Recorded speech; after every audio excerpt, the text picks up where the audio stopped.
Pour le grand écran, pour voir tous les films et pour rêver ensemble, on a tous une bonne raison d'aller au cinéma.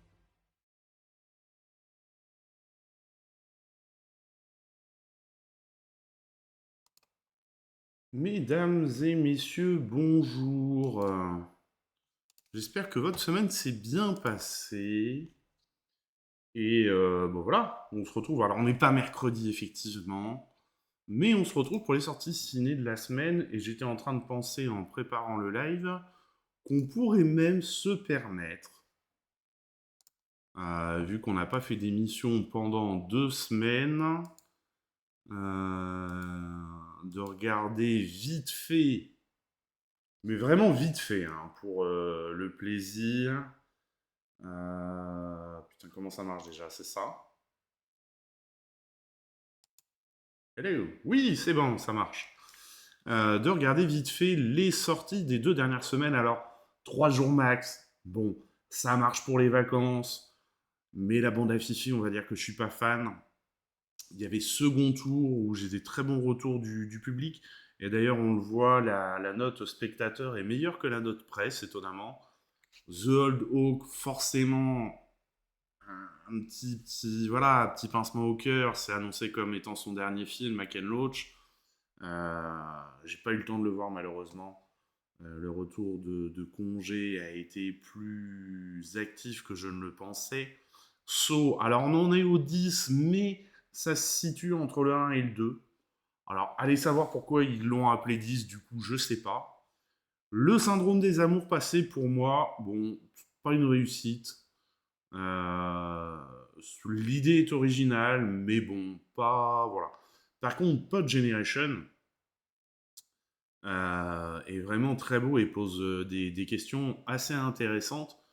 Euh, c'est un film de science-fiction et les enfants, au lieu d'être conçus dans le ventre de la mère, sont conçus ce- dans cet œuf. Et donc ça pose plein de questions, sachant qu'il y a dans le couple, madame est très pro nouvelle technologie et monsieur est beaucoup moins pro nouvelle technologie et veut un retour vers le passé. Parce que même les arbres sont numérisés en hologramme et tout. Et donc lui cultive ce souvenir des anciens temps. Katak le brave beluga, forcément, c'était les vacances, donc on a du dessin animé qui est très simple dans son sujet, mais qui a une morale qui est assez intéressante sur la différence et tout ça. On avait une nouvelle adaptation de Sissi, et puis on arrivait à peu près. Il y avait celui-ci qui était intéressant, j'ai demandé un lien pour le découvrir, lui.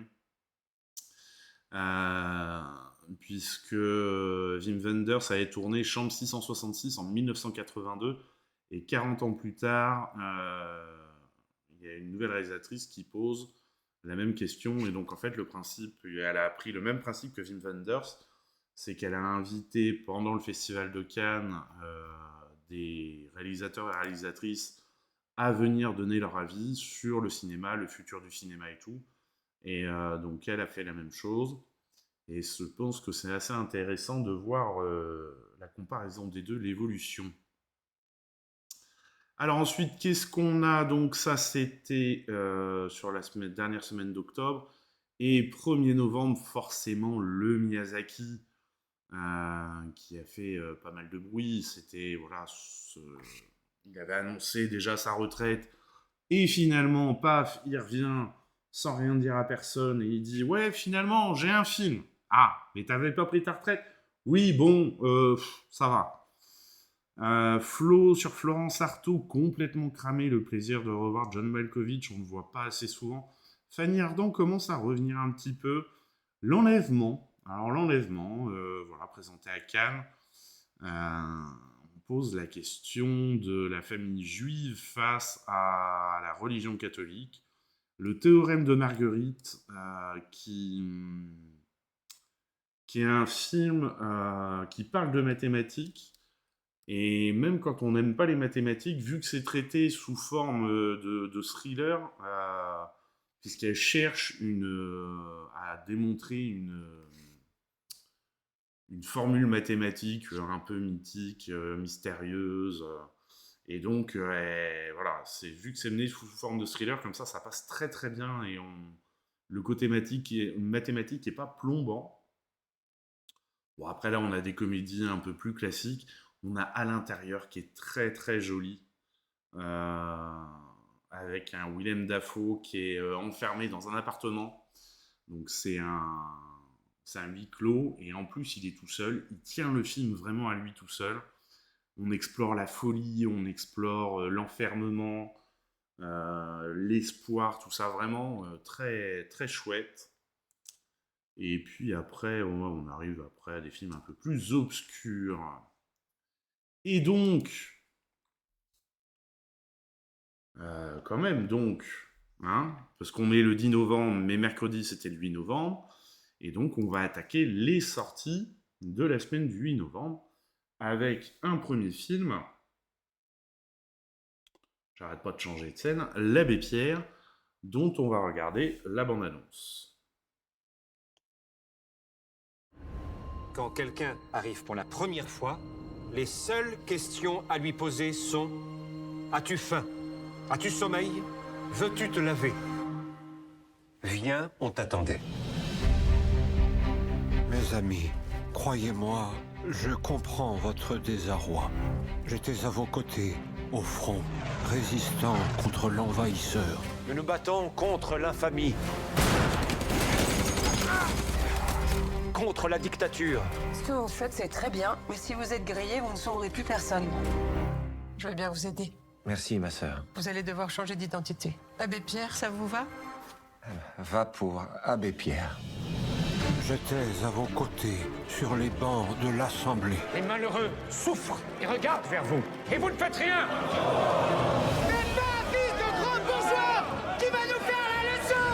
J'étais à vos côtés, dans la rue et le froid. Mes amis, au secours. Une femme vient de mourir gelée sur le trottoir en plein Paris. Elle serrait sur elle le papier par lequel on l'avait expulsée. On m'a appelé la voix des sans-voix.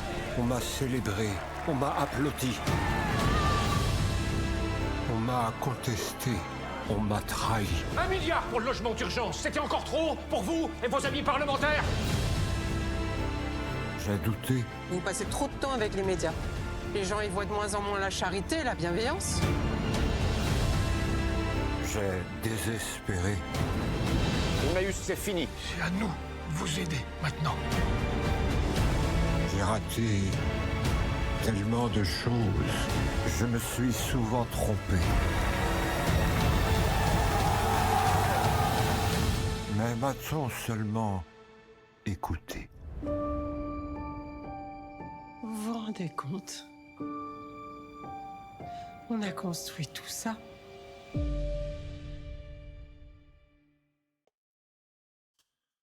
Alors moi déjà, il y a un truc tout con que j'ai appris. Alors j'ai pas encore pris le temps de voir le film, mais un truc tout con que j'ai appris. Bon, l'abbé Pierre connaît dans les grandes lignes quand même l'histoire du type, mais c'est qu'il s'appelle pas du tout Pierre. Voilà, bah moi je savais pas. On m'a répondu. Voilà. Et donc, plutôt que de regarder les secrets de tournage, j'ai trouvé une interview de Benjamin Laverne et Frédéric Tellier.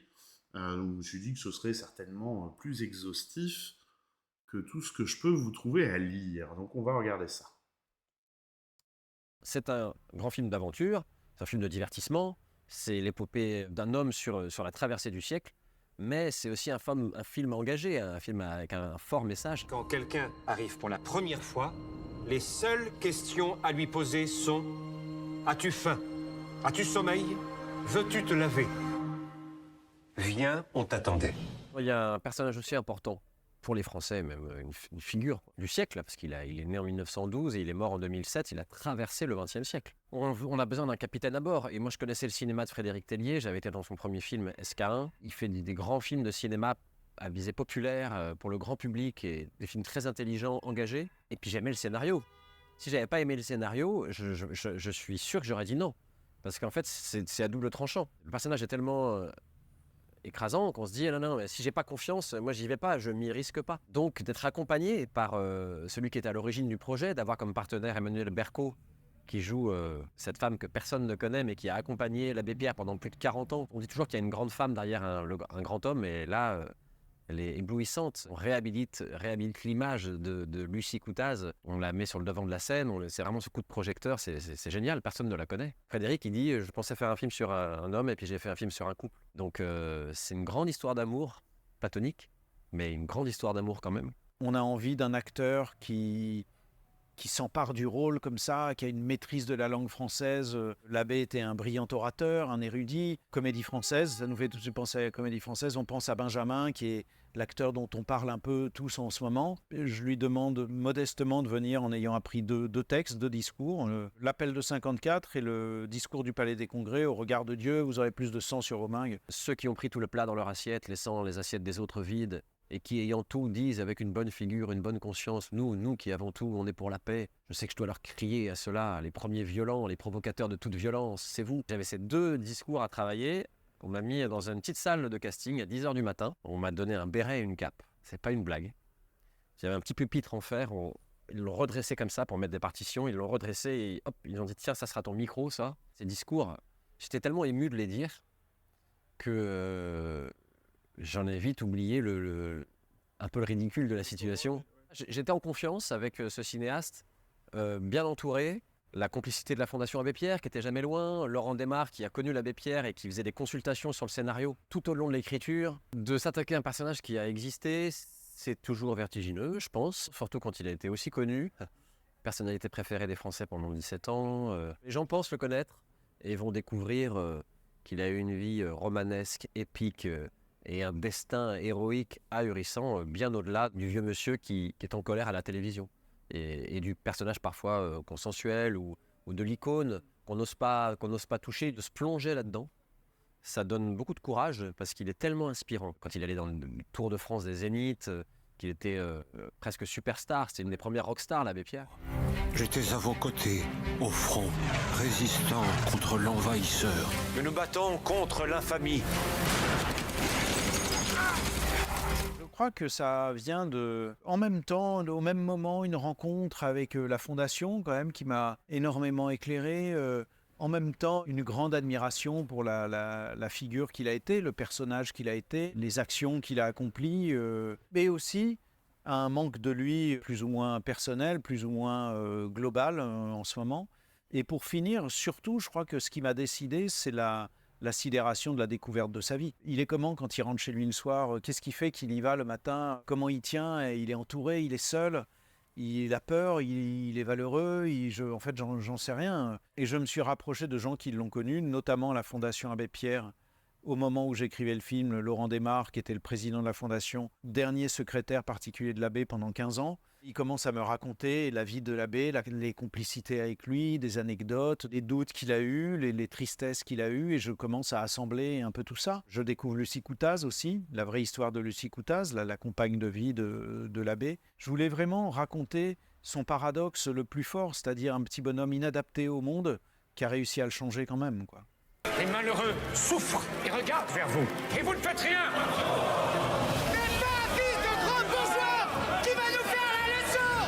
J'ai souvent pensé que ce film était un peu ma profession de foi quand même. Je l'ai fait comme une grande déclaration d'amour au cinéma, d'une certaine manière.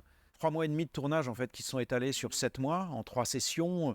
Grosse session en hiver, une session en été, puis une autre petite session en été. Donc oui, beaucoup de tracas, beaucoup de travail, beaucoup d'exigences, beaucoup de complications, beaucoup de lieux de tournage différents. Le jeu en valait la chandelle sur ce film, c'est comme ça qu'il fallait le faire.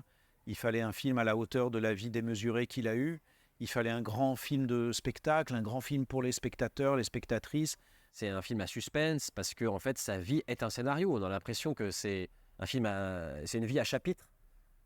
Capucin était après mobilisé pendant la guerre, puis résistant, député. Ça, personne ne le savait, qu'il était à l'Assemblée nationale, député de Meurthe-et-Moselle, le MRP, qui est un parti de gauche catholique. Mais il y a tellement d'archives que j'avais sa voix dans la tête. Je me suis quand même mis sa voix en tête. Je pense que c'était aussi un peu stratégique de ma part De dire, si vous voulez que je fasse vraiment l'abbé Pierre comme sa manière de parler, je peux aussi le faire. Donc va se poser la question de jusqu'où aller dans le mimétisme et dans le trouble que l'illusion, le cinéma peut provoquer. Comment le voir vieillir, comment changer sa voix, comment sa silhouette la transformer. Quand il est capucin, j'avais une tonsure, puis après, il y a quand il est soldat, puis après quand il est résistant, c'est des blocs. Et après, ce qui est difficile, c'est les nuances entre 75 et 90 ans. Parce qu'à 75 ans, je peux prendre la voix comme ça, mais ça, c'est la voix ça me vieillit un peu, mais après, à 90 ans, il fallait que je descende encore plus dans un truc assez guttural. Et c'est émouvant de voir jusqu'où on peut aller dans la crédibilité. Et ça a vraiment fait partie de l'aventure extraordinaire de ce film, de la transformation. Il y a une iconographie de l'abbé Pierre, il y a une imagerie, enfin, il a tellement travaillé son look, il avait tellement des attitudes reconnaissables comme ça quand il écoutait. Très concentré. En fait, c'est pas que le physique, hein. C'est vraiment aussi sa manière de parler, sa manière d'être possédé par son sujet, d'y mettre du cœur, de l'émotion, du lyrisme. Et en vérité, c'est ça, l'abbé Pierre. Avec le producteur, on avait envie vraiment tous les deux, c'était très net dans notre esprit dès le début de faire un film, je dirais, tout public. On fait un film pas pour soi, pour les gens, donc je crois que c'est une belle évocation émouvante et spectaculaire de sa vie et que j'en suis fier comme ça, quoi. J'ai désespéré. Emmaüs, c'est fini. C'est à nous de vous aider maintenant. J'ai toujours aimé rencontrer le public, parce que sinon on le rencontre assez peu en fait. C'est un moment qui ne revient pas dans l'histoire d'un film. J'y vais avec beaucoup d'envie d'accompagner le film, de discuter avec les gens, d'envie de rencontre. Et évidemment, c'est un film qui touche énormément. Frédéric le dit très bien, il ne s'est pas arrêté à la mort de l'abbé Pierre. Il y a un côté un peu et après. Comment le combat continue, comment c'est un combat éternel, comment il ne faut jamais s'habituer, comment il faut s'insurger, comment les nouvelles générations, les enfants de l'abbé Pierre, la Fondation Emmaüs, mais aussi toutes les associations qui luttent contre le mal-logement, contre la misère, contre la fatalité de la misère, comment cet héritage vit. Quand on fait ce film, on sait que ça a beaucoup de sens. C'est rempli d'espoir, de lumière et de montrer l'exemple que ça a eu lieu, que ça a existé et que c'est possible et qu'on peut changer les choses. C'est un grand film d'aventure, c'est un film de divertissement, c'est l'épopée d'un homme sur la traversée du siècle, mais c'est aussi un film engagé, un film avec un fort message. Et donc j'avais une attente brûlante de voir comment les gens allaient le recevoir. Comment des jeunes de 11 ans ont pu me dire « Moi, je veux plus être architecte, je veux faire abbé Pierre comme métier. » Ça, c'est génial. Ou des adolescentes qui m'ont pris dans les bras en disant « Mais on ne connaissait pas ce monsieur, il est extraordinaire, ça nous donne tellement d'espoir. Nous aussi, on a envie de s'engager, de faire des choses. » Donc ça, c'est merveilleux. Les débats sont très intenses, très, très émus. Et puis, c'est pas du tout un film culpabilisant. Au contraire, c'est un film qui vous prend par la main, qui n'est pas donneur de leçons. Ce qui ressort énormément, c'est l'envie des gens de se bouger par rapport à la misère. Ça c'est le point le plus récurrent qui nous remonte. Énormément d'émotions après le film et énormément d'envie de bouger.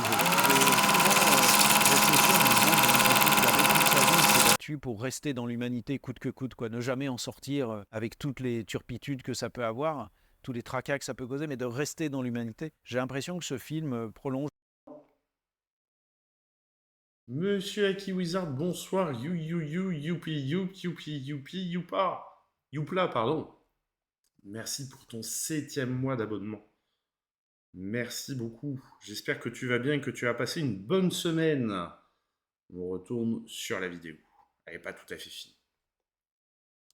Un peu sa pensée de ce point de vue-là, au-delà du spectacle, mais Coloncha de dire restons tous dans l'humanité quand même. De faire un biopic aujourd'hui sur ce personnage, c'est renouveler le regard des gens sur une situation qu'on connaît tous par cœur, dont on a parlé à la radio tous les jours, on est face à la misère dans les rues tous les jours, et là ça montre l'exemple de cette bande de ces aventuriers de la solidarité qui ont réussi à déplacer des montagnes. Et je pense qu'on a terriblement besoin aussi de leaders, de solutions. De montrer comment à chacun à notre échelle on peut apporter une petite pierre à l'édifice. L'abbé Pierre il disait un sourire ça coûte moins cher que l'électricité mais ça apporte autant de lumière. Ça peut paraître un peu léger comme ça mais c'est tellement vrai.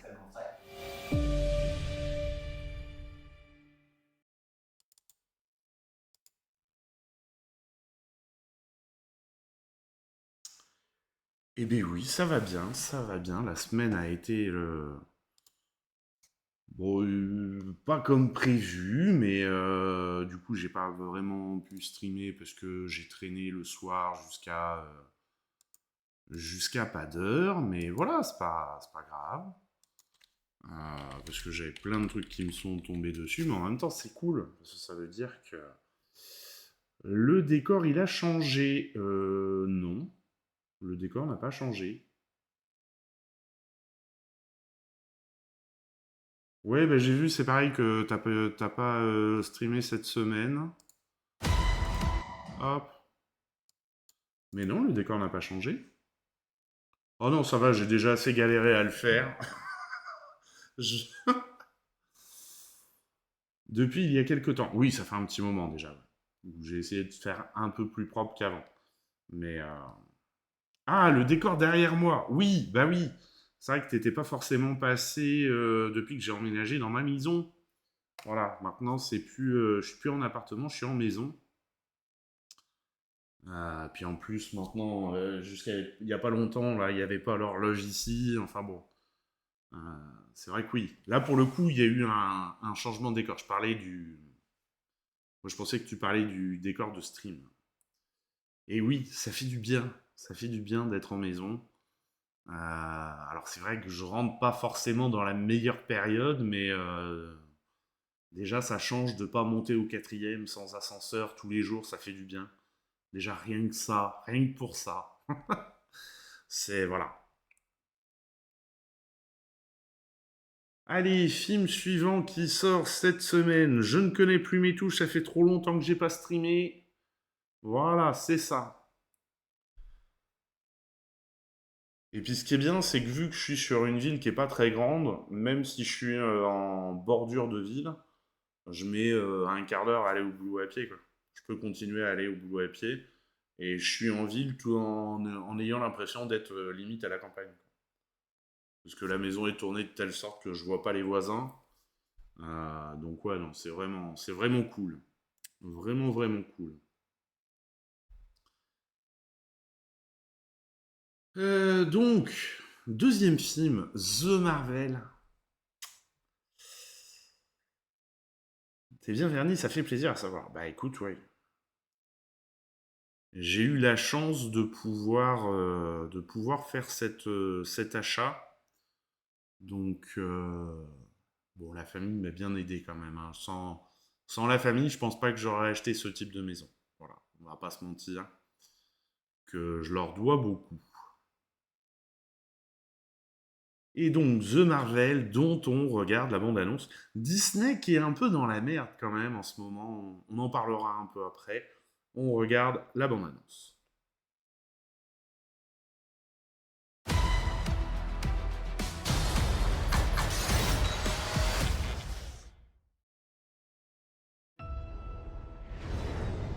Carol Danvers, l'enfant prodige de la Voie lactée. Nick Fury, mon borgne ténébreux préféré. C'est comment là-haut? La routine.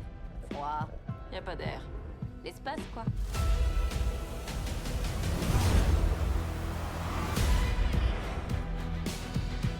Captain Marvel, la grande destructrice. Tu m'as tout pris. Maintenant, c'est toi qui vas tout perdre.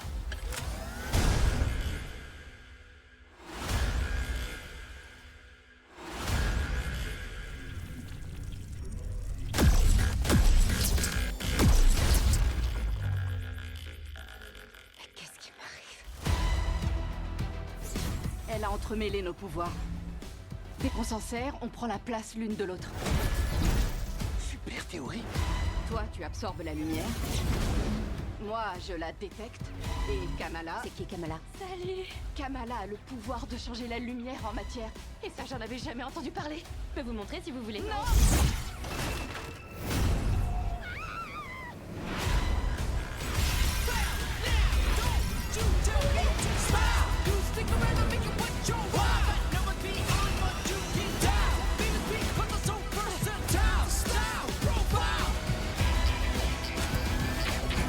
Elle a pris toutes nos planètes pour cible. Je ne veux entraîner personne dans cette guerre. Tu n'es pas toute seule à pouvoir protéger l'univers. qu'on est une équipe.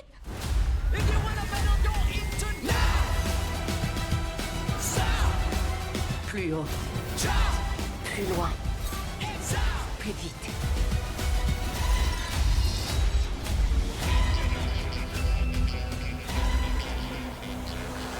C'est qui le gentil chat, son papa, hein, Goose? Mais c'est immonde! Non, là c'est trop. Tu veux bien? Je gère.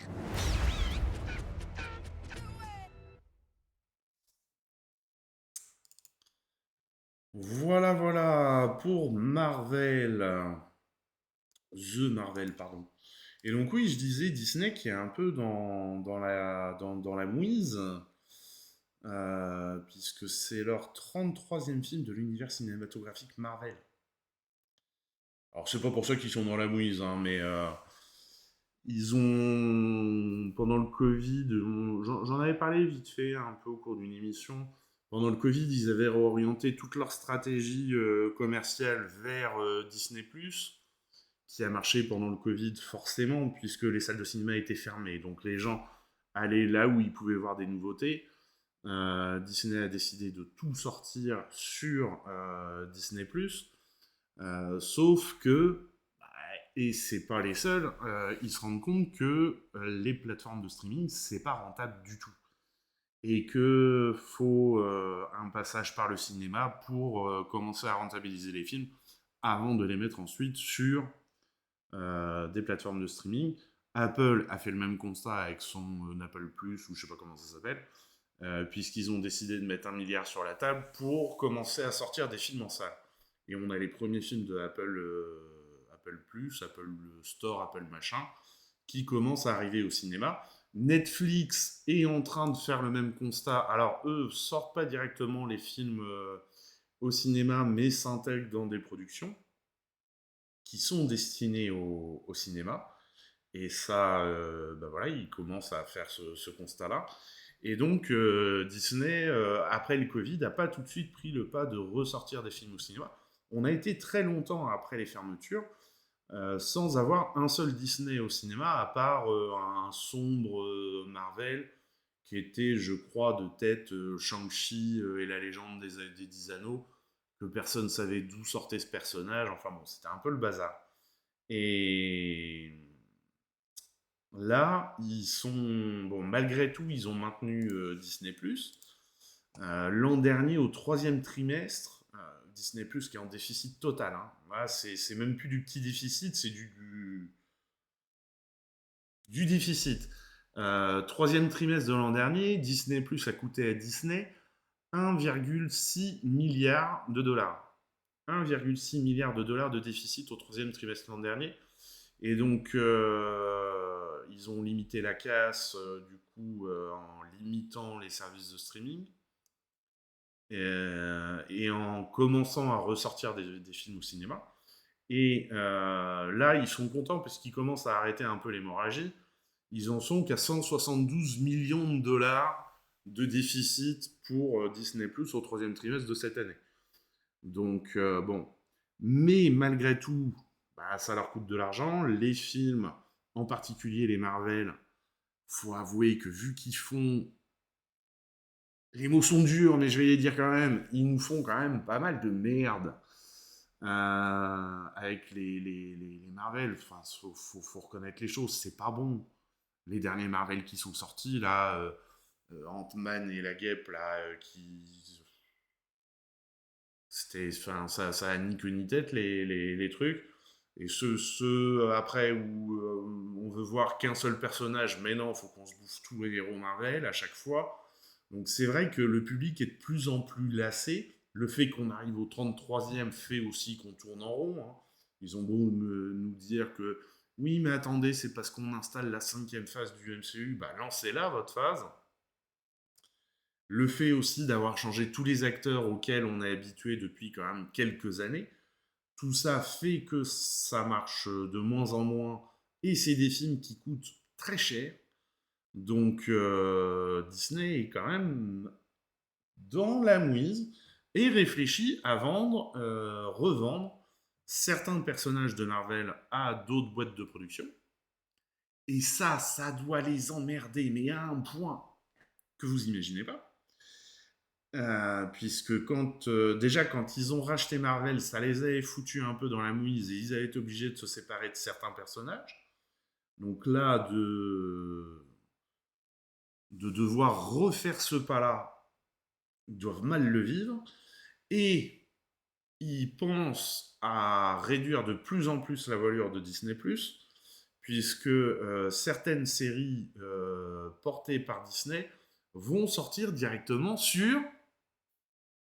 Est-ce que j'ai un roulement de tambour?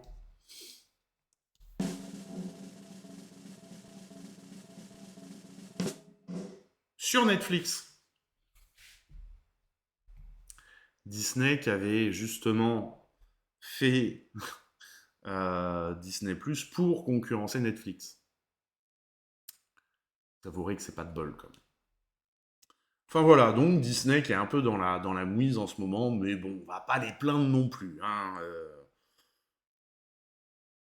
voilà. Je pense qu'ils ont encore de bons jours devant eux.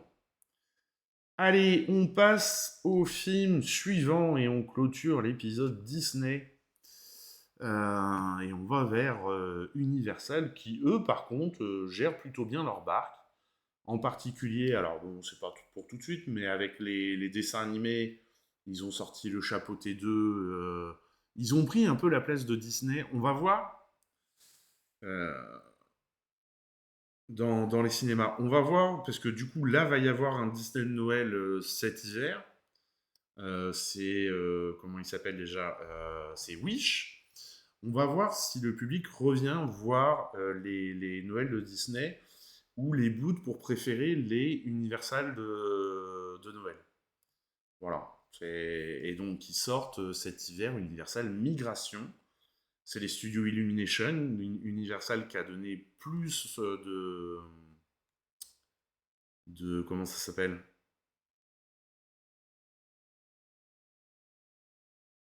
Plus de liberté au studio Illumination, et du coup Illumination qui se lâche et qui fait des films qui sont plutôt cool. Faut bien l'avouer. Allez, Five Nights at Freddy's, on regarde la bande-annonce.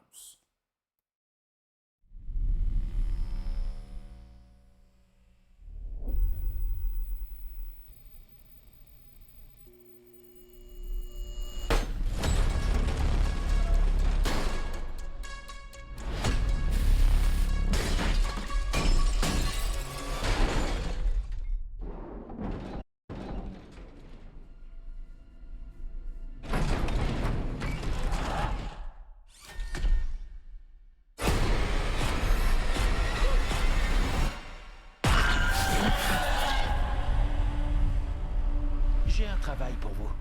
Un vrai jeu d'enfant. Ta main. Agent de sécurité. Y a quelqu'un? Bienvenue chez Freddy. Vous les avez déjà rencontrés? Quoi, qui ça? Foxy, Bonnie, Chica et Freddy.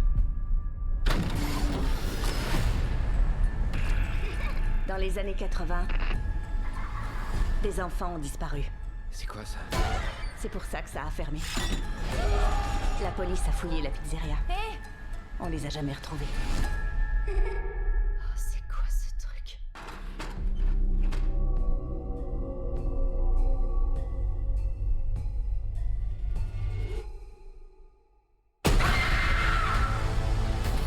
Les fantômes des gamins possèdent les robots géants. Comment on les arrête? On ne peut pas. C'est trop tard. Il arrive.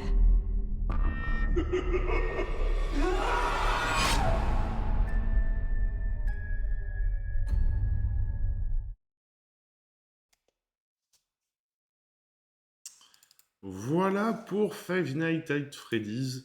Qu'est-ce qu'on a à dire? Que c'est un jeu vidéo point and click, qui était sorti en 2014, et que ça faisait un moment qu'ils voulaient en faire une une adaptation. Alors, ils avaient envisagé une série télé et finalement, Blumhouse a dit non, mais là, c'est un film qu'il faut faire. Voilà. Et donc, a priori, même si vous connaissez pas l'univers du jeu vidéo, après c'est Blumhouse, donc ça reste quand même des films de qualité, des productions de qualité, donc voilà. Si vous aimez un peu le genre, un peu angoissant, tout ça, faut pas hésiter, vous passerez un très bon moment.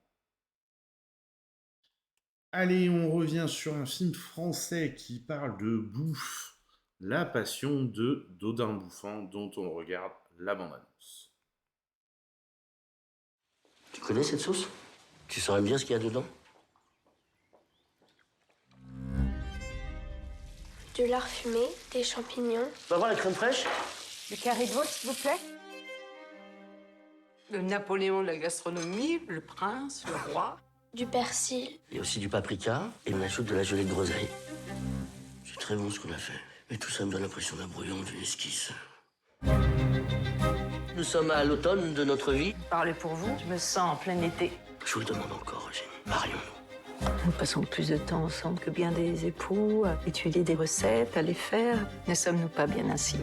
Je relève le pari d'émerveiller le prince avec un pot-au-feu de ma composition, avec votre aide. C'est un peu risqué et audacieux.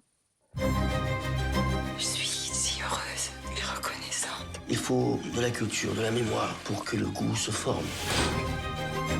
Tu dois te souvenir de ce goût. Oui, monsieur.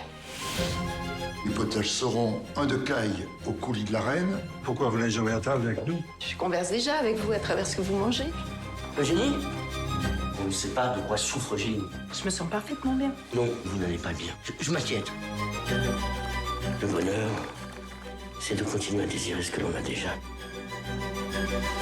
Mais vous ne vous êtes jamais eu.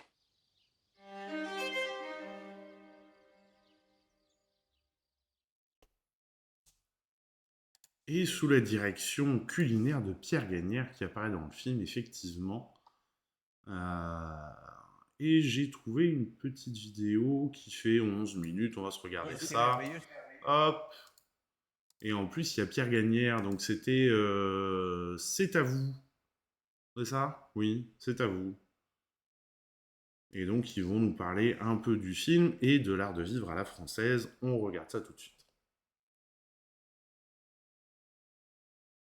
Et ce qui est merveilleux, c'est ce choix du réalisateur Tran Anh Young qui, à travers ce personnage, propose, si j'ose dire, l'éloge de la courgette verte, qui choisit de donner du temps, de vous donner à tous du temps, comme il en avait pris pour nous montrer le Vietnam et la papaye verte. Cette fois pour filmer et les sentiments amoureux qu'évoquait Babette, mais aussi l'amour de la gastronomie, des recettes, de leurs ingrédients. On aime se laisser porter, on a adoré ça, se laisser porter par ce rythme, cette lumière, les gestes et les visages.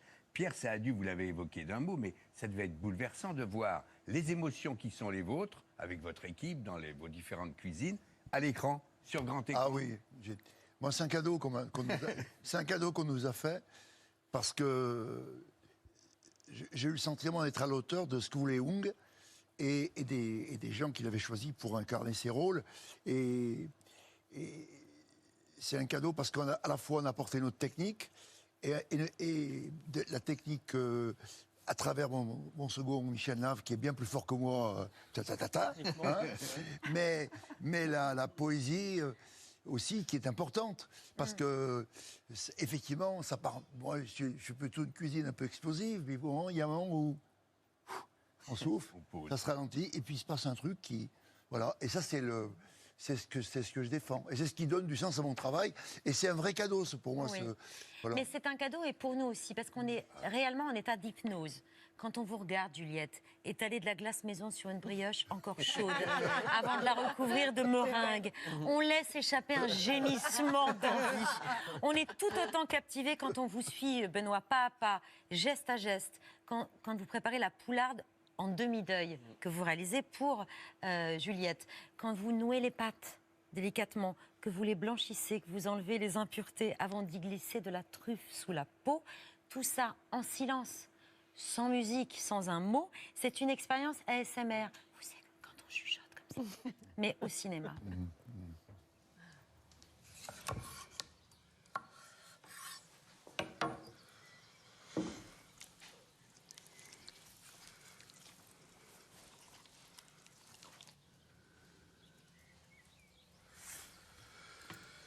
Bonsoir Michel.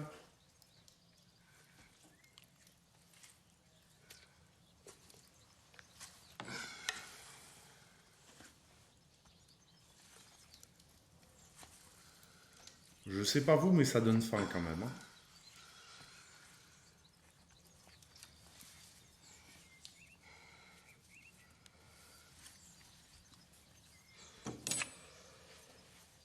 Même Benoît, qui a tourné ces scènes, redécouvre la beauté de ses gestes. Des gestes ancestraux. Enfin, c'est les mêmes depuis 100 ans, Pierre. Ah oui. Ils n'ont pas bougé. Ah non, la gestuelle et la mise en route d'une cuisine le matin, c'est la même que... Oui. On met notre planche, nos couteaux, ils doivent être bien aiguisés. Le feu, évidemment. L'ordre, le silence, la concentration. Et puis, de temps en temps, effectivement... Oh, allez, on y va. Quand il faut sortir pour la 12. Voilà. La poularde en demi-œil. Vous en avez un peu parlé, Juliette Binoche. Vous avez dit que vous mangiez vraiment pendant les prises. Et ça devait être un casse-tête ensuite pour les accessoiristes parce qu'il faut faire les bons raccords. C'est-à-dire qu'il faut que l'assiette elle soit remplie au même On a eu un accessoiriste étonnant et oui. exceptionnel. J'ai jamais vu un accessoiriste comme ça. Michel, il était... bondissant. Il y avait à peu près 4 poulardes, donc on avait 4 prises possibles, mais tout a été mangé. Mais c'est vous qui mangiez tout? Comment? À chaque fois, c'est vous qui dévoriez 4 poulardes par jour. Voilà, Juliette dans la cuisine. Et vous à table. Et nous avec les copains. Et il paraît que vous partiez le week-end avec le carré de veau sous le bras. En fait, toute l'équipe bénéficiait de ce qu'on avait cuisiné. Moi, je savais où étaient les frigos. Donc j'allais chercher des trucs, parce que c'était bourré de trucs de dingue, quoi. Il y en avait partout. Quel régal. Et il y a un passage dans le film qui m'a un peu marqué. Vous dites à la petite fille, mange avec la cuillère l'omelette, tu verras, ça sera meilleur. Pierre Gagnère, c'est vrai que c'est meilleur. Oui, bien sûr. Ça change quoi? Alors, le rapport, c'est un des sujets sur lesquels je réfléchis beaucoup. C'est le rapport de la nourriture. La manière dont on. Ah oui. Et puis une cuillère en métal, pas une cuillère en argent, évidemment. Ouais. Et ça change quoi? C'est plus sensuel. Il y a un rapport. Oui, c'est un robe le palais, c'est plus gourmand, c'est plus rond, c'est plus. L'intention change la matière. Ouais. Ah. Et alors, t'aimes manger avec les mains? Ah ben oui, c'est bon. Ça, je crains pas, oui. Moi, j'adore manger avec les mains. Enfin, l'omelette, non. Hein. C'est un peu chaud, l'omelette. L'omelette un peu baveuse. C'est vrai que c'est le bon sens, en fait, cette cuillère, parce que ça prend de l'air, on doit avoir les odeurs qui se mettent dans la courbe, comme ça, et c'est vrai que c'est délicieux, quoi. Puis si on racle l'assiette. Enfin bon, n'importe quoi. Ça commence là-dessus. Il se réveille, il est dans son bain et il sent l'omelette que lui prépare le génie, quoi. Benoît, on doit évoquer aussi votre personnage. Et pour Dodin, on peut avoir l'oreille absolue et déchiffrer une partition à 3 ans, comme Mozart, mais on ne peut pas être gastronome avant 40 ans. Ça, c'est une règle. Vous le répétez dans le film. En gros, pour lui, le goût absolu n'existe pas. Les papilles, ça s'éduque, ça se travaille tout au long de la vie. Pourtant, avec Eugénie, ils vont accueillir dans leur cuisine une jeune fille qui semble vraiment avoir un don. Elle est capable de deviner quasiment tous les ingrédients. Oui, la critique est très partagée sur le film, ça j'ai donne vu ça. Une scène avec une sauce bourguignonne qui est savoureuse. Du persil, thym, laurier, du cumin, du genièvre, des clous de girofle. Continue. C'est tout, je crois. Il y a aussi du paprika, du cognac. Et pour atténuer l'acidité du vin, on ajoute de la gelée de groseille. Et ben voilà. Tu sais faire la sauce bourguignotte. Bravo. Pierre, le goût absolu, ça existe ou pas? Est-ce qu'il faut attendre 40 ans, comme le dit Dodin? Non, le goût absolu n'existe pas parce que chacun son goût. J'ai un souvenir très précis d'un client qui était d'origine du Maroc. Et on faisait un soufflé au safran et que tout le monde adorait. Et on l'amène ce soufflé au safran et il s'est dit sa table. Les 9 adorent et lui, il a eu une espèce de rejet. Et ce rejet, il me l'a expliqué après, ça venait de son enfance, ça venait de ce rapport au safran qui lui allait pas du tout. ouais. Donc le goût parfait n'existe pas. Et heureusement, je pense Non, que mais le goût absolu de savoir reconnaître chaque ingrédient comme le fait cette petite figue. De décomposer. Disons que Ouais. comment préparer quelque chose avec 10 saveurs, quoi. Et Et tout les ça, reconnaître. de trouver l'équilibre Ouais. juste. Oui. Parce qu'en général, quand je fais une poêlée de cèpes, au début, il y a trop d'ail, quoi. Tu vois, tu sens même plus les cèpes. C'est vrai que trouver l'équilibre avec le persil, l'ail, juste ce qu'il faut Alors pour avoir le... c'est ce qu'on appelle le talent. D'ailleurs, Benoît, on doit dire un mot de cette jeune actrice Bonnie Chagnour-Avoir qu'on vient de voir. Elle a été choisie par elle est géniale hein, dans le film. Elle a été choisie par le réalisateur parce qu'elle mâchait très bien et ça vous a beaucoup plu, je crois, de travailler sur le processus de la dégustation aussi. Ouais. C'est passionnant, ça. Il analyse, en fait, ce que c'est que... manger, simplement. Le mécanisme de la bouche, des glandes, de la langue, comment ça se le palais, tout ça. Mais vous mâchez très bien aussi, Juliette. Quand vous êtes seule à déguster le dîner que vous fait enfin Dodin, avec La revanche. Voilà, une déclaration d'amour culinaire sublime. Mais c'est pas un pot-au-feu qui vous sert. Non. Non, c'est pas un pot-au-feu. Le pot-au-feu, Dodin veut le servir pour un prince qu'il reçoit, un plat simple, traditionnel, qui ne se traduit pas. Parce que, comment on dit pot-au-feu en japonais, Benoît? Pot-au-feu. Pot-au-feu. Pot-au-feu. Pot-au-feu. Parce que c'est le titre du film à l'étranger. Et vous l'avez d'ailleurs présenté au Japon il y a quelques jours, à l'occasion de prendre une petite leçon de japonais. Comment tu dirais, toi? Comment tu dis? Tu l'enchaînes? Nippon Daisuki. Ok. Nippon Daisuki. Potofu Mitene. Ok. Ça va? Il y en a un autre? Encore? 3. Nippon Daisuki. Potofu Mitene. Ok, on y va. Nippon Daisuki. Non, je veux pas. Nippon Daisuki. Le plaisir d'apprendre le japonais comme ça doit pas être facile. J'ai fait samouraï à la fin. Pot-au-feu Mitene. Alors, on a l'histoire du vol au vent, on n'a pas l'histoire du pot-au-feu dans le film. Vous la connaissez ou pas? Non. Bon. Non, je connais c'est pas pour un l'histoire du prochain pot-au-feu. film. Comment c'est arrivé d'ailleurs le pot-au-feu? Qui l'a créé Monsieur Pot-au-feu. Parce que le feu, dans le livre. le feu, par exemple, vietnamien, ça vient du pot-au-feu. Ah, donc c'est une tradition française qui s'est vraiment, pour le coup, déclinée dans beaucoup d'autres pays. 14 étoiles au guide Michelin, Pierre, ça vous suffit pas. Vous devenez donc acteur dans ce film. Vous apparaissez dans une scène à l'occasion de la lecture d'un menu pentagruélique pour un repas qui va durer 8 heures. Veuillez annoncer, monsieur l'officier. Le menu sera composé de 3 8 services. heures de repas, mais quel Pour enfer. Le premier, les potages seront un de bisque de pigeon, un de caille au coulis de la reine, un d'écrevisse. Et l'autre de sole farci. Pour le plat du milieu, un marcassin, au debout, un pâté royal, une terrine de faisan aux truffes de fin d'été. Les hors-d'œuvre seront un de perdreau aux fines herbes à la broche, avec une essence de jambon, un poupetin de tourterelle, un de brochet fourré. La grande entrée sera de 2 poulardes farcies à la crème, de l'appro à la Saint-Garaz. Bonne fiche. Hein. Oui, parce qu'il y a le plaisir de la nourriture et des mots, Juliette, du langage.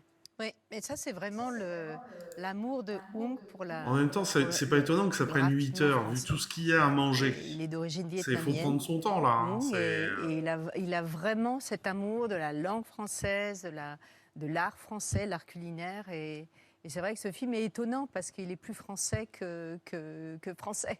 Réalisé, ouais. Et à la fois, pour moi, c'est un film qui provoque, parce qu'on parle beaucoup de nourriture, mais vu ce qui se passe de nos jours dans le monde, ça nous remet en question aussi. Oui. Et sur un temps qui n'existe plus, où le temps de prendre le temps et d'avoir des repas pentagruéliques, c'est rare, sauf quand on va dans des restaurants magnifiques, où tout d'un coup on fait un vrai voyage intérieur par les sens.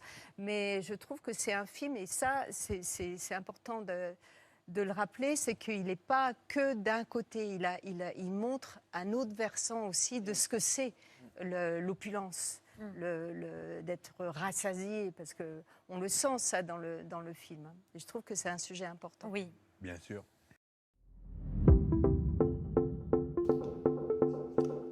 Ah ouais, on a de la pub comme ça en plein milieu du... Ouais, ok.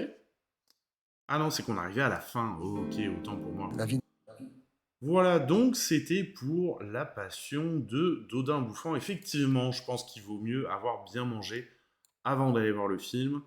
Parce que moi, déjà, rien que la bande-annonce, ça me donne faim. Donc. Allez, film suivant, on part au Québec avec Monia Chokri pour Simple comme Sylvain, qui avait été présenté au Festival de Cannes dans la sélection Un certain regard. On regarde la bande-annonce. Chez Platon, l'amour est intrinsèquement lié à la notion de désir. Bonne nuit. Salut, je t'aime. Moi aussi, je t'aime. Une coupe d'affaires d'électricité à faire si vous voulez pas brûler vif dans la nuit. Brûler vif? Aïe, Dans quel sens? je t'ai fouillé là. Dans quel sens, brûler vif? Eh boy, es-tu correct? Oui. T'as rencontré quelqu'un? T'as presque rien dit à table, tu m'appelles plus, puis t'es de bonne humeur. Salut, j'arrête pas de penser à toi. Salut, j'arrête pas de penser à toi.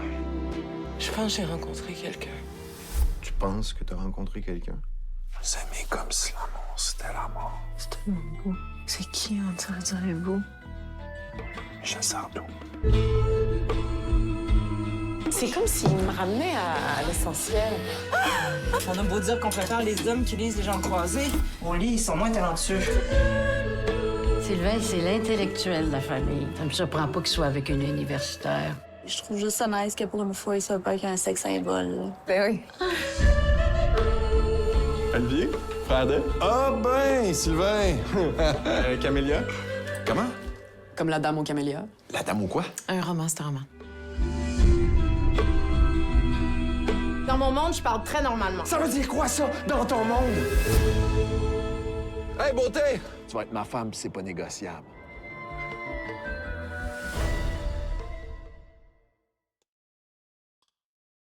Voilà, Monia Chokri qui aime bien ces histoires d'amour comme ça, un peu improbables, et qui aime bien se faire se rencontrer des univers sociaux très différents. Et donc la dernière fois, elle aime bien traiter de l'impossibilité de l'amour. La dernière fois, c'était entre un frère et sa sœur. Je me rappelle plus comment s'appelait le film, mais c'était assez marrant. Et donc là, qu'est-ce qu'on nous dit sur le film? Un projet au long cours qu'elle avait commencé... Ah oui, elle a commencé à écrire le film en 2019. Et donc, entre le début de l'écriture de ce film-là, Simple comme Sylvain, et la sortie du film, elle a eu le temps de faire quand même 2 films, qui étaient La femme de mon frère et Babysitter. Babysitter, si vous ne l'avez pas vu, ça poussait les codes assez loin. C'était assez intéressant à voir. Qu'est-ce qu'on nous dit d'autre? Éviter le cynisme. La réalisatrice a tenu à ne pas tomber dans le cynisme avec Simple comme Sylvain. On est dans une époque cynique avec parfois un cinéma cynique. Ça fait beaucoup de cynisme tout ça.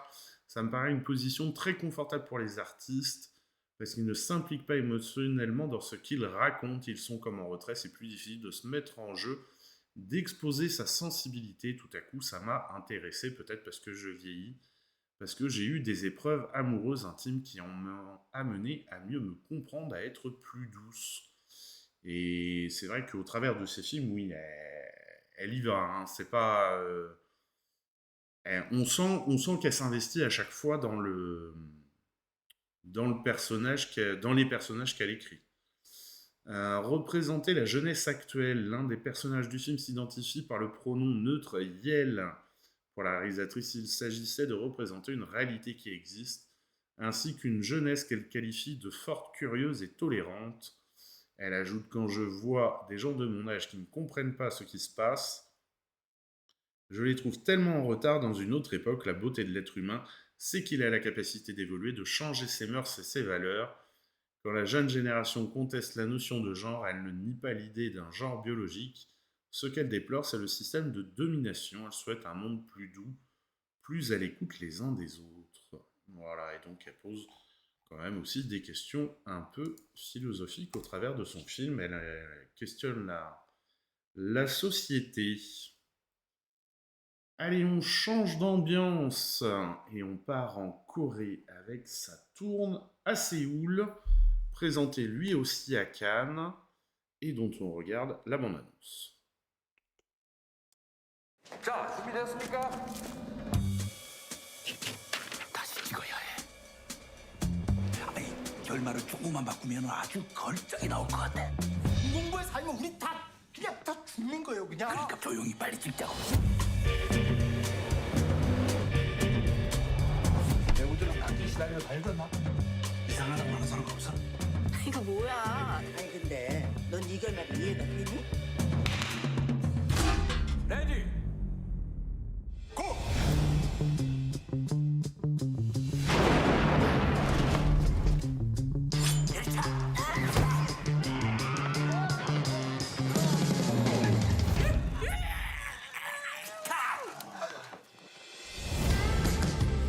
이거 내용이 너무 막장으로 가는 거 아니야? 나를 믿어요. 억울하네.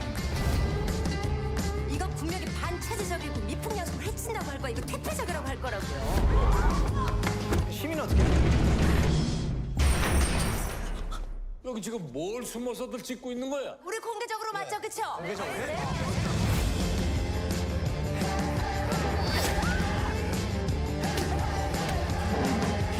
지금 뭐 하는 거야?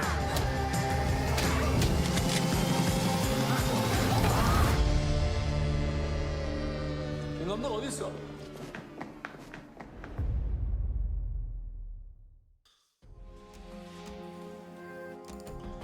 Voilà pour ce film. Alors, qu'est-ce qu'on nous dit sur le film? Retour à la comédie. Et en tout cas, ça fait plaisir. Le réalisateur, je ne sais pas si vous avez reconnu, c'est celui qui joue dans Parasite, qui joue le père de famille. Et est-ce qu'on l'a vu depuis Parasite? Je sais pas. Moi, ça me dit rien. Et donc, ouais, c'est chouette de le revoir parce que je l'avais bien aimé.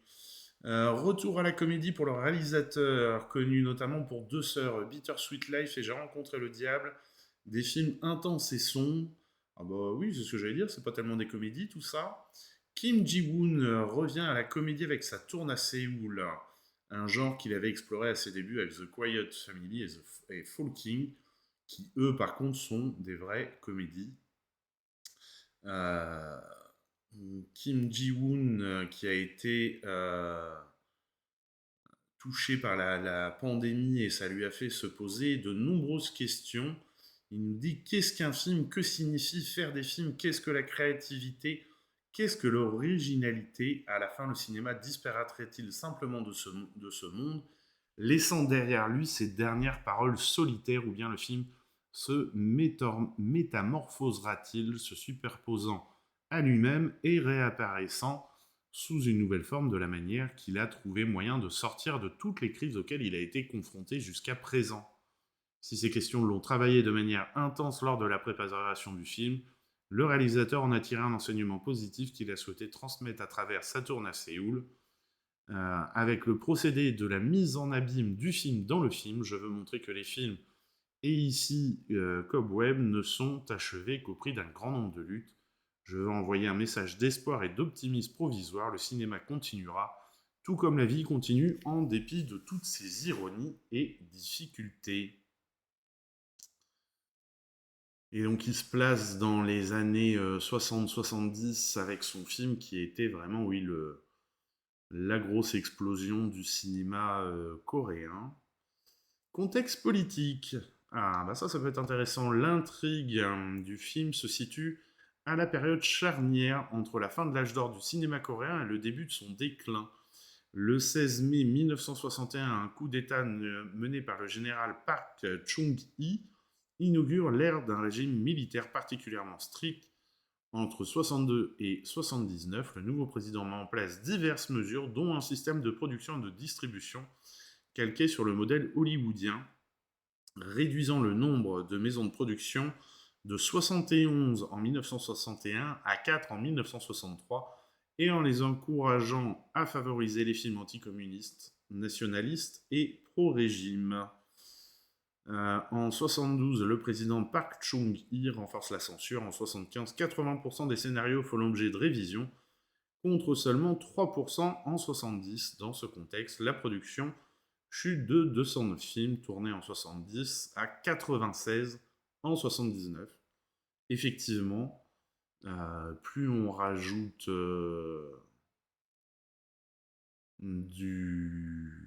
de la censure, plus c'est dur de faire des films. Alors ce serait intéressant de savoir, parce que là on nous dit ça, alors c'est sûr qu'en plus, dans le contexte de l'époque, l'Asie, avec le communisme et tout, effectivement, ce n'est qu'à peine étonnant que quelqu'un qui a pris le pouvoir par un coup d'État face de l'anticommunisme. Mais ce serait intéressant de savoir dans le même temps, parce qu'on passe donc de 209 films tournés à 96, est-ce que les réalisateurs de Corée donc du Sud, alors je ne sais pas si c'est avant ou après la séparation Corée du Nord, Corée du Sud, mais est-ce que les réalisateurs coréens ont fui la Corée pour aller tourner leurs films ailleurs? Ça, ce sera intéressant. J'ai pas eu le temps de chercher. Allez, film suivant. Goodbye Julia. C'était pas ça. C'était l'hiver d'Edmond et Lucie. Pardon, j'ai oublié une affiche. Dont on va regarder la bande-annonce. Film idéal pour les enfants dès 3 ans, comme d'habitude, vous le savez, pour les petits films comme ça. On regarde ça tout de suite.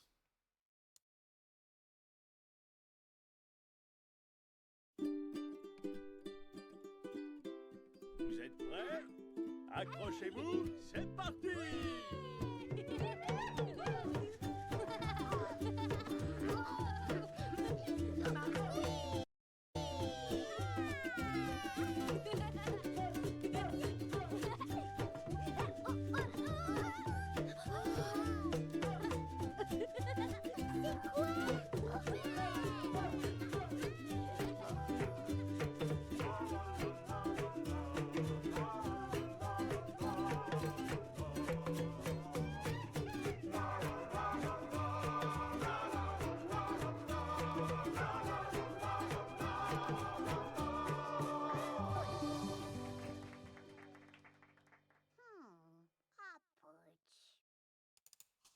Voilà, donc on est vraiment pour les films pour les petits, pour leur faire découvrir le cinéma. C'est vraiment l'idéal. Et donc on passe à Goodbye Julia, pour le coup, on y arrive, dont on regarde la bande-annonce, film qui a reçu le prix de la liberté. C'est joliment dit. سلام يا جنابه، عايزة أبلغ راجلي طلع معايا تاني اسمه سانتينو ما بير. أما اسمها لقيت سانتينو؟ ما لقيته والله، مشيت مستشفى مسيت سجن. يلا يا داني يا را.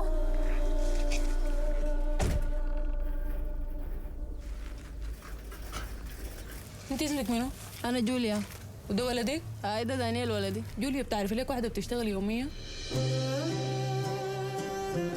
بجيب لك لمبة، خش انضف الأوضة دي وأقعدوا فيها. طيب رأيك شنو ندخل المدرسة الخاصة الفترة في الشارع دي عشان يمشوا ويجي براو؟ ليه ما تمشي معاه وانت زايد تكملي تعليمك؟ امتحني شهادة وخشي الجامعة. ما تقلقي، مصاريفه كلها علي. تفتكر انت مزود العيار حبتين كم مع الولد ولا امه؟ نصاحبي لك واحده من جاراتك دي تقدر تطلعي وتدخلي معاه، صاحب الخادم دي ليش؟ بس البلد تمشي اللي قدام كيف والناس لسه تفكر زي كده. طوالي بفكر، ولو عايش ليه ما بيسأل مننا؟ والله للأسف ما عندنا معلومات عنه. خالتي منى لقيت مطر وين جاركم تعالي شوفي. ماما دقيقة برجع لك. انت ليه بتختاري تكذبي دايما يا ماما بدل ما تقولي الحقيقة؟ ما دايما الناس بتحب تسمع الحقيقة.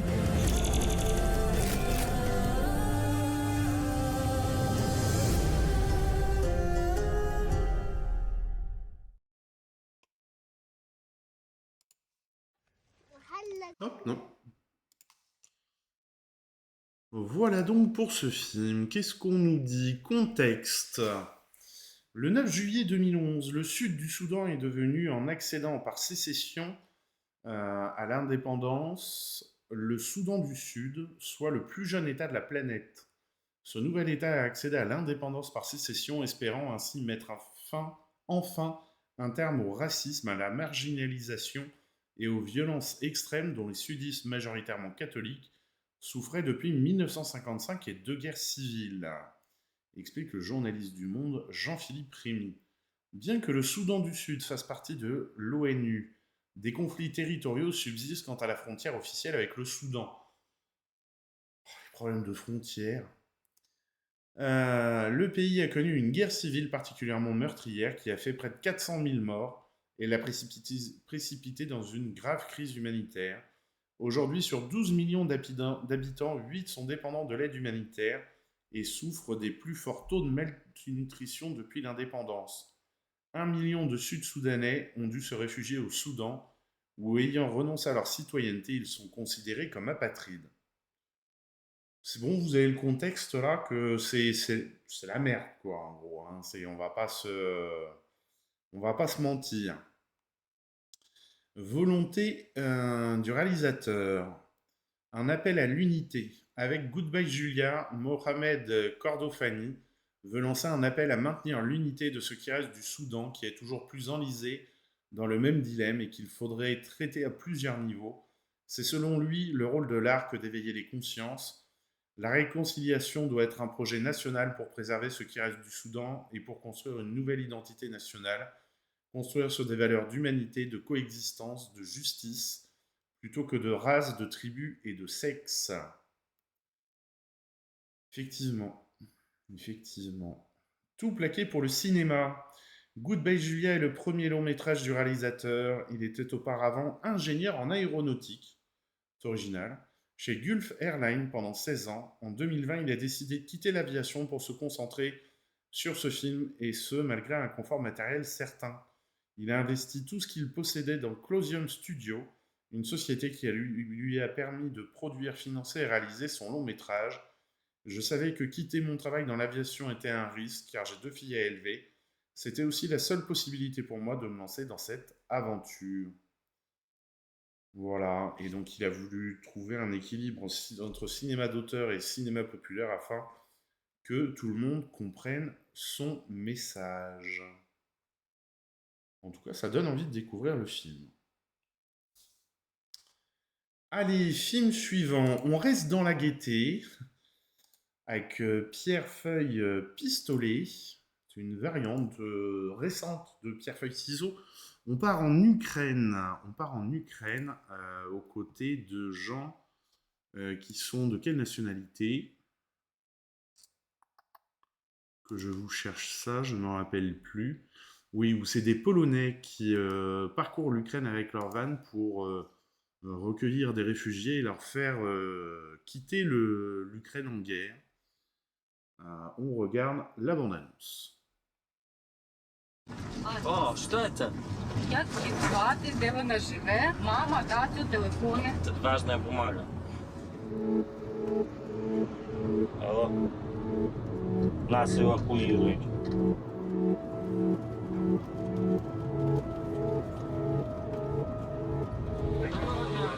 Доброго. Звідки куди їдете? Від Соледана до Покровська. Через Малинивку идет такая дорога, очень маленькая, узкая, нажми. Все тогда.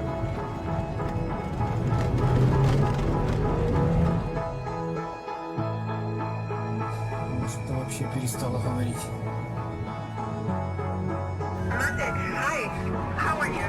We got through the worst part already. It's just a long journey.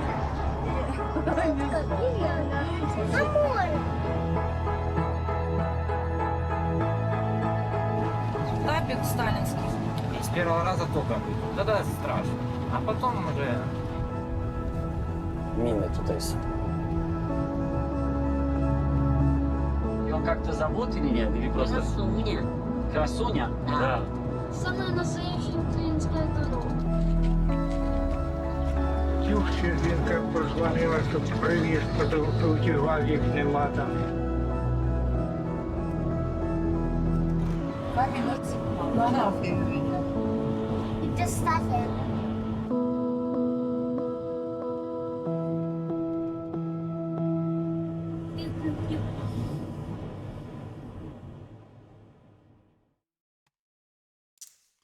Voilà pour ce film. Alors, qu'est-ce qu'on nous dit? Chauffeur et réalisateur. Réalisateur de Pierrefeuille Pistolet. Maciek Amela, également officier comme chauffeur, organisateur, bénévole, interprète et confident sur le tournage. J'aborde l'histoire sans commentaire ni analyse. Et à mon sens, c'est peut-être un peu ça qui manque quand même. De l'analyse, un petit peu de contexte pour comprendre où on est en Ukraine. Déjà, rien que ça, je connais pas du tout la région. Ils ont beau parler de villes, bon, qui sont des bleds en fait. Hein. Il manque, ouais, il y a un petit manque de ça quand même. Pour les passagers, je suis celui qui s'occupe de leur évacuation. Et c'est d'abord cette place que j'occupe dans le film. Si je suis discret, je ne suis pas neutre. Mes réactions montrent comment les histoires racontées m'étonnent ou me bouleversent. Comme souvent dans les situations dramatiques, le rire est lui aussi présent. Ponctuellement, j'apparais à l'image lorsque je sors du van, et en particulier dans les moments d'adieu et de salutation. Et on nous remet un petit peu de contexte. Depuis le début de l'invasion de l'Ukraine par la Russie en février 2022, plus de 7 millions d'habitants ont fui le pays et une grande majorité d'entre eux ont passé la frontière avec la Pologne. À ces chiffres s'ajoutent 8 millions de personnes qui ont quitté leur foyer dans l'est du pays pour se réfugier dans des régions plus sûres à l'ouest. L'évacuation massive de civils est l'un des phénomènes les plus importants de cette guerre qui se déroule si près de la frontière du monde occidental. Et le réalisateur a parcouru plus de 100 000 km depuis le début du conflit pour évacuer des civils. Et donc oui, malgré tout, le fait qu'il n'y ait pas de contexte, moi j'avoue que ça m'a un peu perturbé. On ne sait pas où on est. On comprend qu'on est à la frontière avec la Pologne, mais au moins nous montrer ça sur une carte pour essayer pour voir un petit peu comment ça se goupille précisément. Et peut-être aussi parce que en fait on voit pas du tout. Alors je comprends aussi cette volonté de pas voir du tout l'extérieur du van, ou très très peu, mais comme ça on se concentre sur les gens qui sont transportés. Et c'est vrai que dans le même temps, ne pas du tout voir là d'où sortent les gens qui récupèrent avec son van et tout. Voilà, je trouve que il y a un manque quelque part que je ne saurais pas forcément expliquer, mais pour moi il y a un manque. Voilà, on va dire ça comme ça.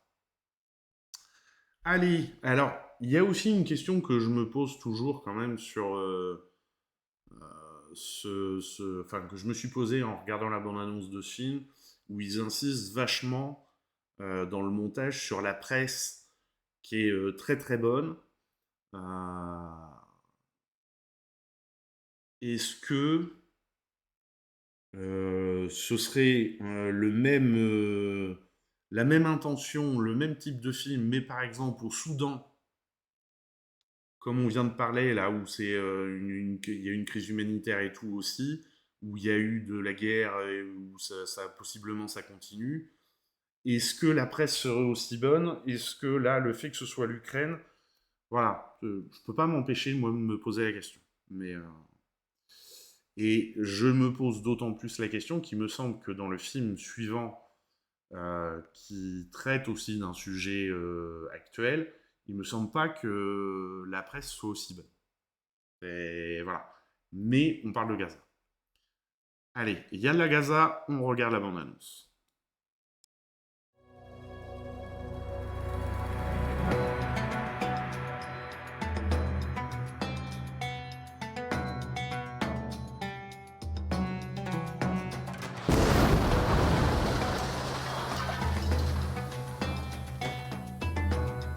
J'ai pris mes enfants dans mes bras et je vais dire on va mourir tous ensemble ou qu'on vit ensemble, on meurt ensemble.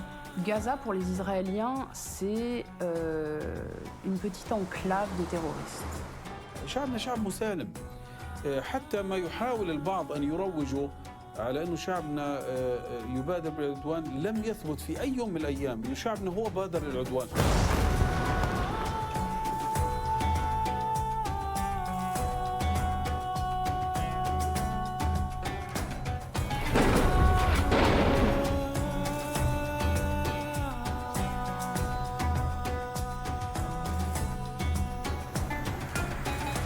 Je parle comme juif. Nier les crimes israéliens, c'est du négationnisme. J'emploie ce mot-là volontairement. C'est-à-dire qu'on sait et on n'a pas le droit de ne pas savoir. Warsaw Ghetto was less than 3 years, I think. Gaza Ghetto is already 15 years. People often speak about Gaza's legendary resilience. And what that means to me is the ability of people to stand up after each crisis and to continue, and often with a positive mindset.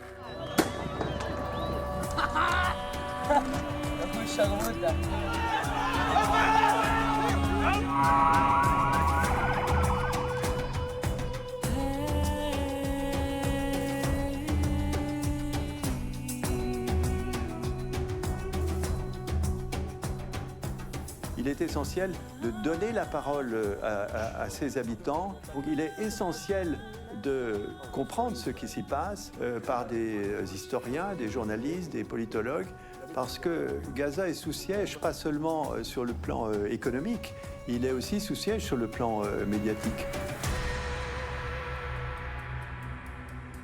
The destruction of Palestine, I think, has been one of the great, again, crimes of the last century and continues into this.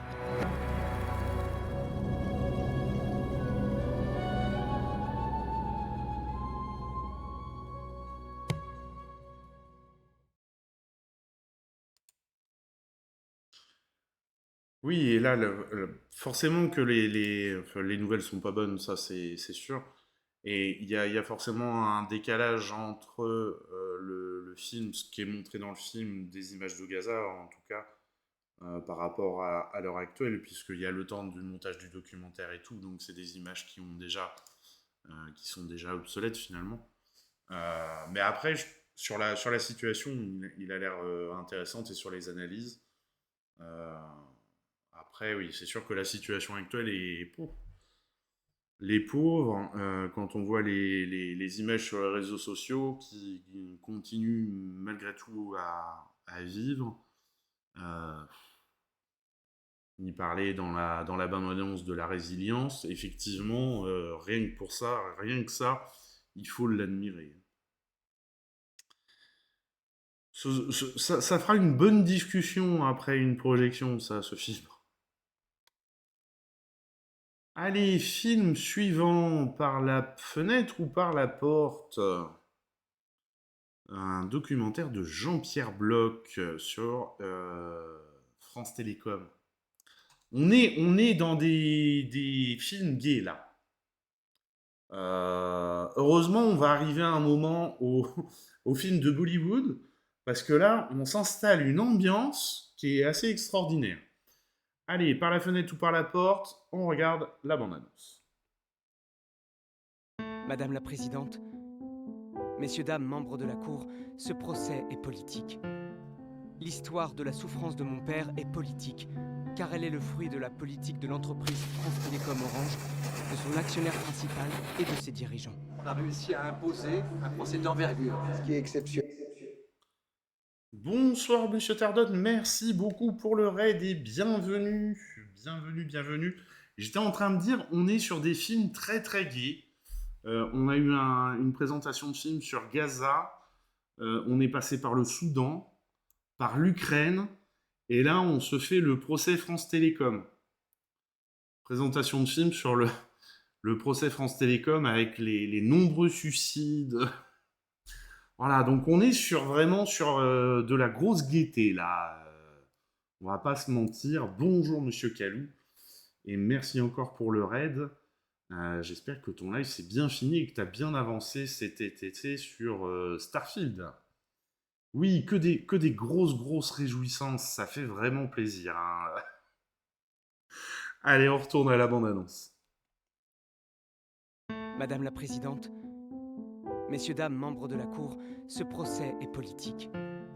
L'histoire de la souffrance de mon père est politique, car elle est le fruit de la politique de l'entreprise France Télécom Orange, de son actionnaire principal et de ses dirigeants. On a réussi à imposer un procès d'envergure. Ce qui est exceptionnel, c'est qu'on ait pu monter une affaire pénale. Il faut bien comprendre qu'à ces altitudes-là, celles du grand patronat, la justice pénale ne passe plus. En 2007, je ferai les départs d'une façon ou d'une autre, par la fenêtre ou par la porte. On a désinhibé les cadres de façon à ce qu'ils aillent le plus loin possible. Quand on dit il faut faire passer les gens par la fenêtre, c'est un appel au meurtre. Ils doivent crever de trouille. Ils avaient la liste des salariés de leur unité et en dessous, ils avaient moins 25, moins 40, moins 50. Et cette crise a eu un coup majeur pour France Télécom. Plus de 10 ans après, on continue d'en parler. Et ça a fait le tour du monde. Ce qu'on a mondialisé, c'est la cruauté, le management par les chiffres. Le problème de fond est que la boîte veut qu'on parte. Et donc il y a une logique de casser les gens les uns après les autres. Je ne pourrai jamais parler d'un suicide. Je pense que c'est très difficile.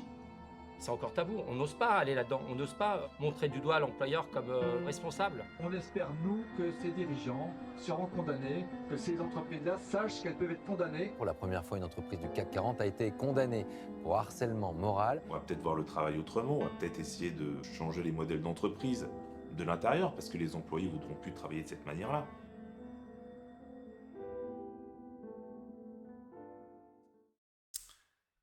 Bonsoir Dodo, j'espère que tu vas bien et que ta semaine s'est bien passée. Compteur de mort a surchauffé à cause d'un vaisseau pas adapté. Ah bah voilà. Toujours avoir des gros vaisseaux qui tapent là.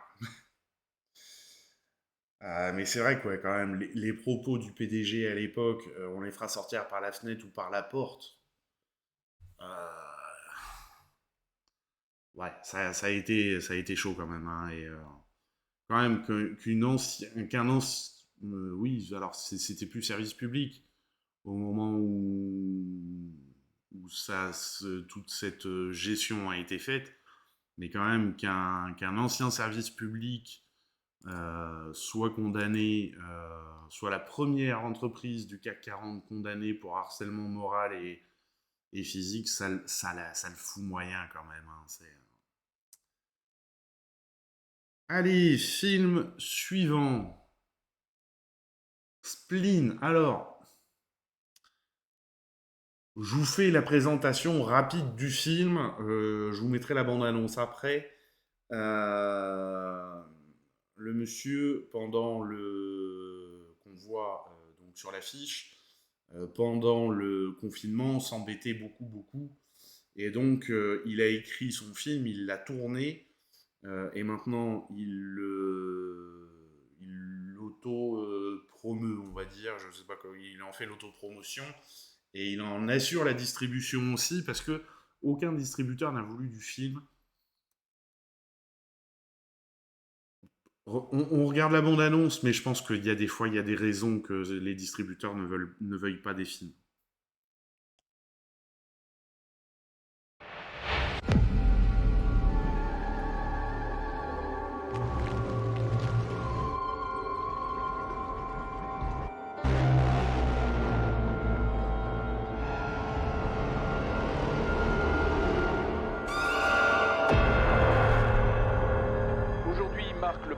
Jour du confinement décrété par le gouvernement, un confinement qui devrait durer 8 longues semaines et pourrait permettre de lutter contre l'épidémie de coronavirus qui sévit encore.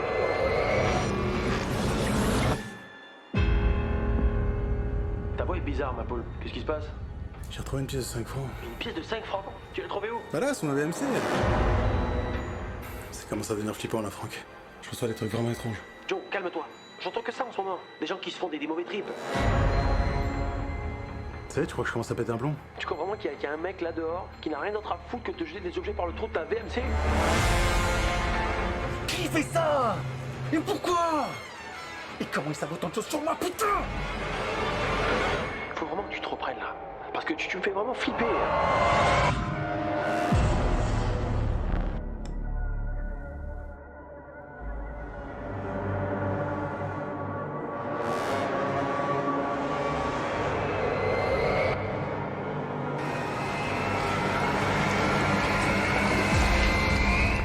Là, c'est personnel, là. Là, c'est un putain de coup de tortue pour me rendre dingue. Ah ouais? Et qui t'en voudrait? T'as un ennemi, toi, dans la vie? Ça sort d'où, ça? De ton esprit, tu vois. Tout simplement. Tu vois ce que tu as envie de voir, en fait. Quelqu'un s'est introduit chez moi. Il joue avec mes nerfs et ma raison. Et je sais que c'est toi.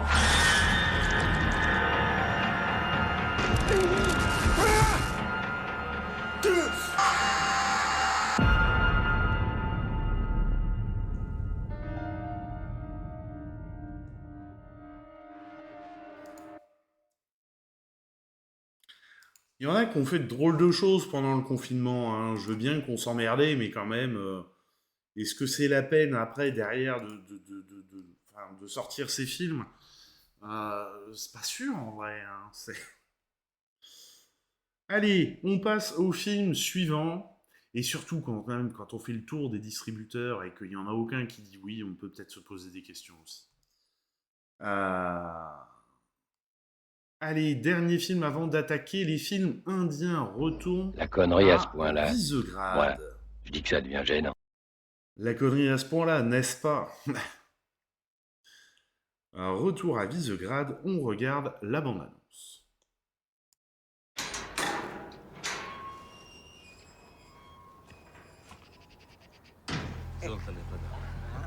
Hvala.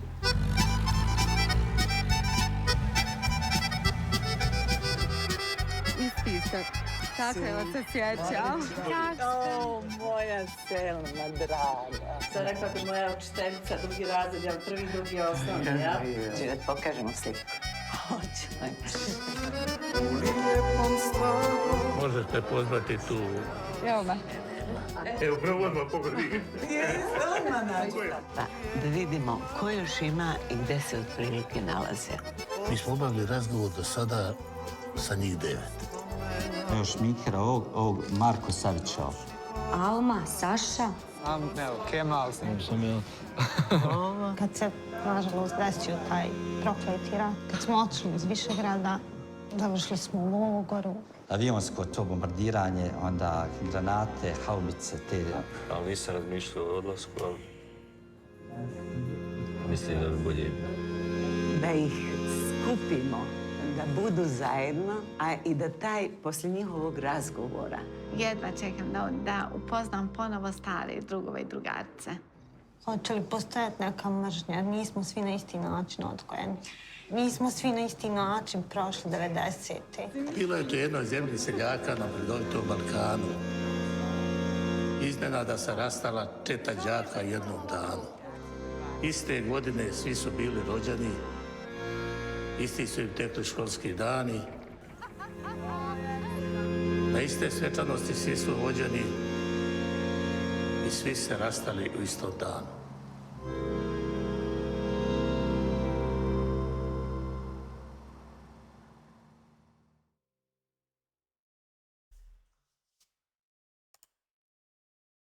Un beau projet en tout cas le film là de ces instituteurs des Balkans qui cherchent à retrouver leurs élèves de l'époque pour refaire la photo quand on sait tout ce qui a pu se passer dans les Balkans. Le projet est ambitieux et beau, et donc qu'ils aient fait un film de cette quête là qui se sont mis en tête de mener, c'est vraiment chouette, ce sera à découvrir. Et on arrive enfin à quelque chose de plus léger, puisqu'on va attaquer le moment Bollywood.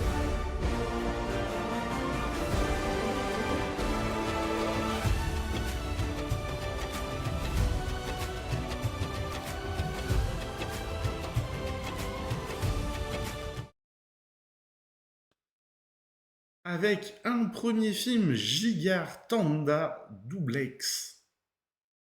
Double X, pardon. C'est pas Double X, c'est Double X.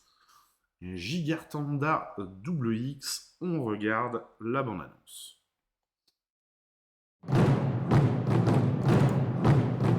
Oh putain, les pubs, là, au secours. Bon, j'espère que ça... Hein, vous vous rappeliez qu'on n'a pas les sous-titres sur ces films. Je l'avais pas oublié quand même depuis le temps. Bah, on les a toujours pas. Allez, deuxième film de cette série des sorties Bollywood de cette semaine, Tiger 3. On est toujours sur des titres simples, efficaces. On y va. Tiger 3, officiel trailer. On regarde ça tout de suite. Comme tu dis, Michel, ouf! On est clairement sur le James Bond indien, hein, parce qu'on comprend que c'est pas le premier film où on rencontre ce personnage de Tiger. C'est dit d'ailleurs au début en anglais que ça se passait après les événements de Tiger, je sais pas quoi. Il cite un autre nom de film.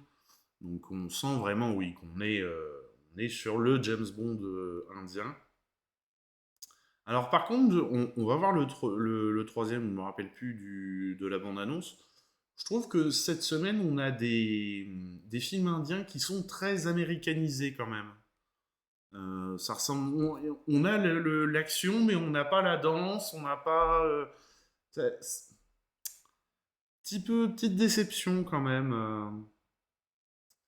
Et on finit par Japan, dont on regarde la bande-annonce. 200 கோடி ரூபாய் பொருளை தூக்கிட்டு ஒரு கொலை வேலை பண்ணிட்டு போயிருக்கேன். அங்க உனக்கு என்கவுண்டர் பிளான் பண்ணிட்டு இருக்கானுங்க. அங்க அசெம்பிளி வரைக்கும் சும்மா தூள் பறக்கிறதே. அவன் கேரளா பார்டர்ல அலையறதா கருப்பசாமி டீம் கன்ஃபார்ம் பண்ணிட்டாங்க சார். மிஸ்டர் பினராயி விஜயன் கிட்ட பேசி அவனுக்கு ஒரு நல்ல ஆயுர்வேதிக் மசாஜ் ஏற்பாடு பண்ணட்டுமா? ஜப்பான் தான் பண்ண சொன்னான்னு உண்மையை சொல்லி நீ approve.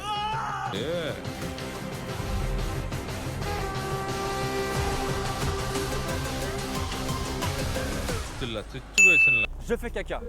Et toi aussi. Voilà donc, c'était le dernier film de cette semaine. Et merci et bienvenue Chaotique TV. Merci pour le follow. J'espère que tu vas bien et que ta semaine s'est bien passée. On était donc sur les... Et merci Monsieur Chaotique pour ton 10e mois d'abonnement. Merci beaucoup.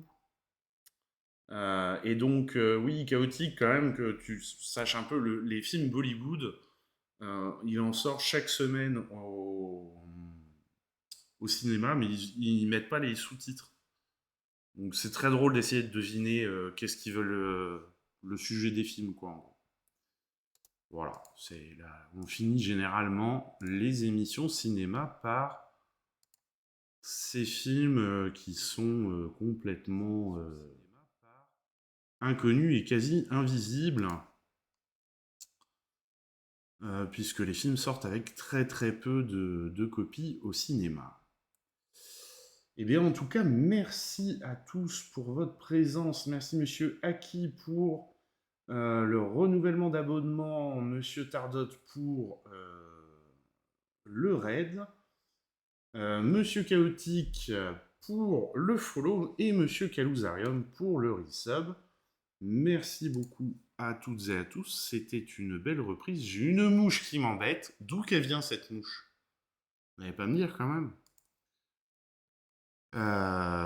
Et puis voilà. Donc j'ai dit que je lançais un raid. On va pas se quitter comme ça. Lancer un raid sur une chaîne. Hop. Je vois que... Aki... Wizard est en live, on va aller le raid. Et moi je vous souhaite une très bonne soirée. Ça a été un plaisir de recommencer les lives ce soir après les vacances. Hein, et puis le temps de se remettre de tout ça. Belle soirée. Pensez à être curieux, à aller au cinéma et à voir... pas que les blockbusters. C'est important. Il y a d'autres films. Mesdames et messieurs, bonne soirée et à la prochaine.